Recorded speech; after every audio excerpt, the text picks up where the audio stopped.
महर्षि शरभंग भयंकर बलशाली विराट राक्षस का वध करने के पश्चात राम, सीता और लक्ष्मण महर्षि शरभंग के आश्रम में पहुँचे। महर्षि शरभंग अत्यंत वृद्ध थे। उनका शरीर जर्जर हो चुका था। ऐसा प्रतीत होता था कि उनका अंतकाल निकट है। सीता और राम लक्ष्मण सहित राम ने महर्षि के चरण स्पर्श किया और उन्हें अपना परिचय दिया। महर्षि शरभंग ने उनका सत्कार करते हुए कहा, हे राम, इस वन प्रांत में कभी कभी ही तुम जैसे अतिथि आते हैं। अपना शरीर त्याग करने के पहले मैं तुम्हारा दर्शन करना चाहता था, इसलिए तुम्हारी ही प्रतीक्षा में मैंने अब तक अपना शरीर नहीं त्यागा था। अब तुम्हारे दर्शन हो गए हैं, इसलिए मैं इस नश्वर एवं जर्जर शरीर का परित्याग कर ब्रह्मलोक में जाऊंगा। मेरे शरीर त्याग करने के बाद तुम इस वन में निवास करने वाले महामुनि सुतीक्ष्ण के पास चले जाना, वे ही तुम्हारा कल्याण करेंगे। इतना कहकर महर्षि ने विधिवत अग्नि की स्थापना करके उसे प्रज्वलित किया और घी की आहुति देकर मंत्रोच्चार करते हुए स्वयं अपने शरीर को अग्नि को समर्पित करके ब्रह्मलोक को गमन किया। महामुनि शरभंग के ब्रह्मलोक गमन के पश्चात आश्रम की निकटवर्ती कुटिया में निवास करने वाले ऋषि मुनियों ने वहां आकर रामचंद्र से प्रार्थना की, हे राघव, क्षत्रिय नरेश होने के नाते हम लोगों की रक्षा करना आपका कर्तव्य है। जो हमारी रक्षा करता है उसे भी हमारी तपस्या के 1/4 भाग का फल प्राप्त होता है।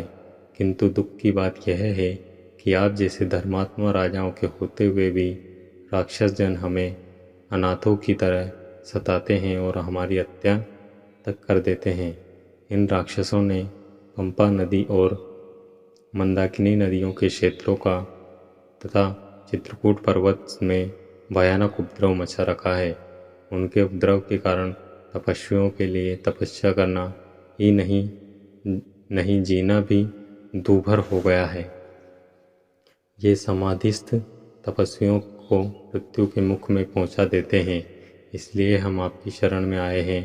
आप इस असहाय कष्ट और अपमान से हमारी रक्षा करें और हमें निर्भय होकर तप करने का अवसर दें। राम बोले, हे ऋषि मुनियों, आपको कष्टों के विषय में सुनकर मैं अत्यंत व्यथित हुआ हूँ। पिता की आज्ञा से अभी मुझे 14 वर्ष पर्यंत इन वनों में निवास करना है। आप लोगों के रक्षार्थ में मैं इस अवधि में राक्षसों को चुन चुनकर नाश करना चाहता हूँ। आप सबके समक्ष मैं प्रतिज्ञा करता हूँ कि अपने भुजबल से मैं पृथ्वी के समस्त ऋषिद्रोही राक्षसों को समाप्त कर दूंगा। आप लोग मुझे आशीर्वाद दें ताकि मैं उस उद्देश्य में सफल हो सकूं। इस प्रकार से उन्हें धैर्य बंधा और राक्षसों के विनाश की प्रतिज्ञा कर रामचंद्र, सीता और लक्ष्मण के साथ मुनि सुतीक्ष्ण के आश्रम में आए। उन्होंने अत्यंत वृद्ध महात्मा सुतीक्ष्ण के चरण स्पर्श किए और उन्हें अपना परिचय दिया। राम का परिचय पाकर महर्षि अत्यंत प्रसन्न हुए। उन्होंने तीनों को समुचित आसन दिया, उनका कुशल क्षेम पूछा तथा फल आदि से उनका सत्कार किया। वार्तालाप करते करते सूर्यास्त की बेला आ पहुंची। तब उन सब ने एक साथ बैठकर संध्या उपासना की और रात्रि विश्राम भी उनके आश्रम में ही किया। प्रातःकाल राम बोले, हे मुनिवर, हमारे हृदय में दंडक वन में निवास करने वाले ऋषि मुनियों के दर्शन करने की उत्कृष्ट अभिलाषा है।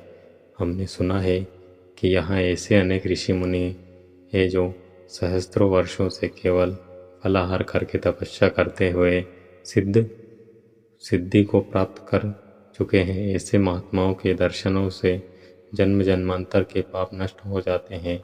इसलिए आप हमें जाने की आज्ञा दीजिए। महर्षि सुतीक्ष्ण ने आशीर्वाद देकर प्रेम पूर्वक उन्हें विदा करते हुए कहा, हे राम, तुम्हारा मार्ग मंगलमय हो। वास्तव में यहाँ के तपस्वी असीम ज्ञान और भक्ति के भंडार हैं। तुम अवश्य उनके दर्शन करो। इस वन का वातावरण भी तुम्हारे सर्वथा अनुकूल है। इसमें तुम लोग भ्रमण करके अपने वनवास काल को सार्थक करो। तो दोस्तों, ये वीडियो थी संपूर्ण रामायण के अरण्यकांड भाग 2 ऋषि शरभंग। तो ये वीडियो आपको कैसी लगी हमें कमेंट करके ज़रूर बताएं, और वीडियो अच्छी लगी तो वीडियो को लाइक शेयर और ऐसी और वीडियोस के लिए बने रहे हमारे यूट्यूब चैनल के साथ। वीडियो में अंत तक बने रहने के लिए आप सबका धन्यवाद। जय श्री राम।